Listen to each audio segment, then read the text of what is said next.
Hello everyone, welcome to morning study class. Friends, आज पढ़ेंगे पर्यावरण अध्ययन ईवीएस, जो कि पेपर 1 में पूछा जाता है। चैप्टर 1.2 ये एक सब थीम है, वर्क एंड प्ले। आज पढ़ेंगे कार्य एवं खेल। तो देखते हैं कि पहले कार्य क्या है। फ्रेंड्स, इसमें फिजिक्स वाला कार्य नहीं है, ये दूसरा कार्य है। इसका मतलब हुआ काम। व्यक्ति अपने आजीविका चलाने के लिए कोई न कोई काम करते हैं, इसे कार्य कहते हैं। जैसे कि हर इंसान अपने घर गृहस्थी चलाने के लिए कुछ न कुछ काम करते ही हैं। जैसे कि मोची हो गए जो जूता बनाने का काम करता है, नाई हो गया जो बाल काटने का कार्य करता है, और राजगीर जैसे लेबर हो गए जो मकान बनाने का कार्य करते हैं। उसी प्रकार डॉक्टर हो गए जो इलाज करते हैं। इसी तरह और भी कई हैं, जैसे डॉक्टर के बाद हो गए इंजीनियर हो गए, या फिर दर्जी हो गए, या फिर बहुत ऐसे हैं जो अपना आजीविका चलाने के लिए कोई ना कोई काम करते हैं। हमें सभी प्रकार के कार्य को सम्मान देना चाहिए।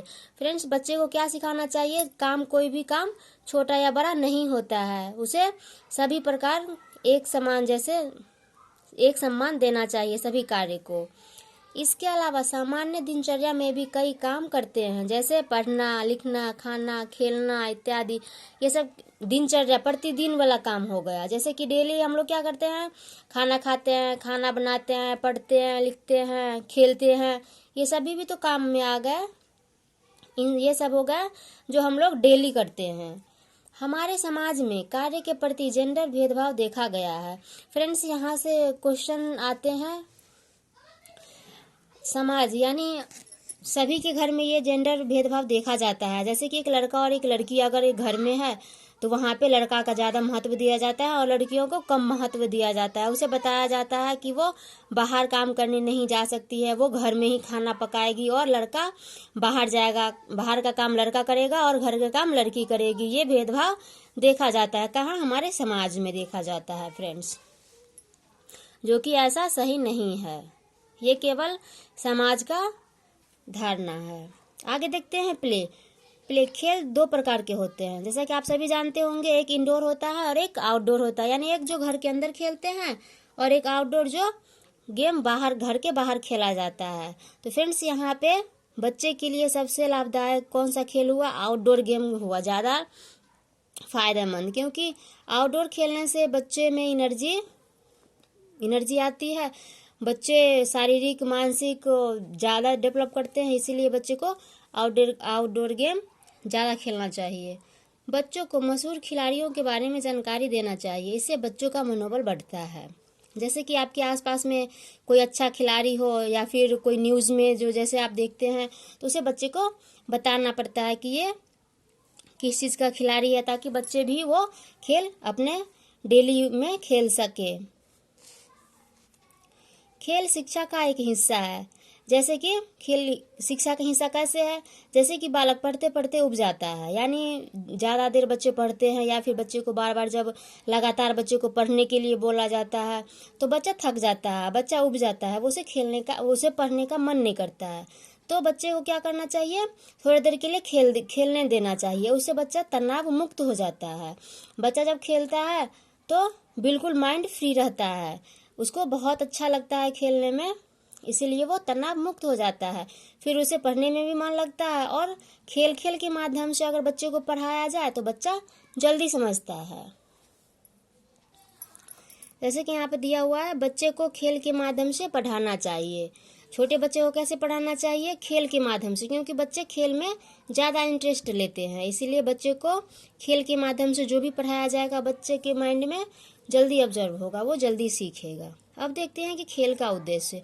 हम लोग बच्चे को क्यों खिलाते हैं, क्यों खेलने के लिए प्रोत्साहित करते हैं?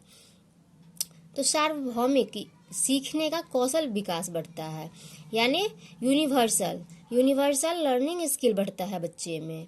उसके बाद क्षमता बढ़ाने का काम करता है खेल। बच्चा खेलता है, उससे कारण उनका क्षमता बढ़ता है। संबंधों का विकास होता है। बच्चे आसपास के बच्चे के साथ खेलते हैं तो आपस में क्या होता है? आपस में संबंध बढ़ता है। सामाजिक संबंधों का निर्माण होता है, यानी बच्चा समाज का हो या फिर स्कूल का हो, वो एक दूसरे से जुड़ जाते हैं। सीखने की प्रक्रिया का विकास स्वतः होता है। बच्चा खेल खेल में वो खुद से सीखने का प्रयास करता है, और वह सीखता भी है, यानी स्वतः खुद से बच्चा सीखता है। कैसे? खेल खेल में खेलता है बच्चा और सीखता है। खेल के प्रति, खेल से प्रकृति से प्रेम बढ़ता है। जब बच्चा खेलता है, कहाँ खेलता है? ग्राउंड में खेलता होगा, पार्क में खेलता होगा, वहाँ बच्चे से क्या होता है? प्रकृति से प्रेम बढ़ता है। आसपास में जितने भी पेड़ पौधे होंगे, वातावरण से घुल मिल जाते हैं, तो क्या होता है? बच्चे के मन में पर्यावरण यानी ईवीएस जो हम पढ़ते हैं, उसे प्रकृति यानी वातावरण से जोड़ा जाता है। तो बच्चा यहाँ पे खेल के माध्यम से वातावरण से जुड़ जाते हैं। बच्चे में भावनात्मक यानी नैतिक मूल्य का विकास होता है। बच्चे में क्या होता है? नैतिक मूल्य का विकास होता है, भावनात्मक विकास। किससे? खेल से। उसके बाद है रचनात्मक यानी क्रिएटिविटी भी क्या होता है? क्रिएटिविटी का भी विकास होता है। बच्चा खेलेगा तो समझेगा, उसको सीखेगा, उसके मन में और भी आगे कुछ करने का हौसला आएगा। मानसिक विकास होता है।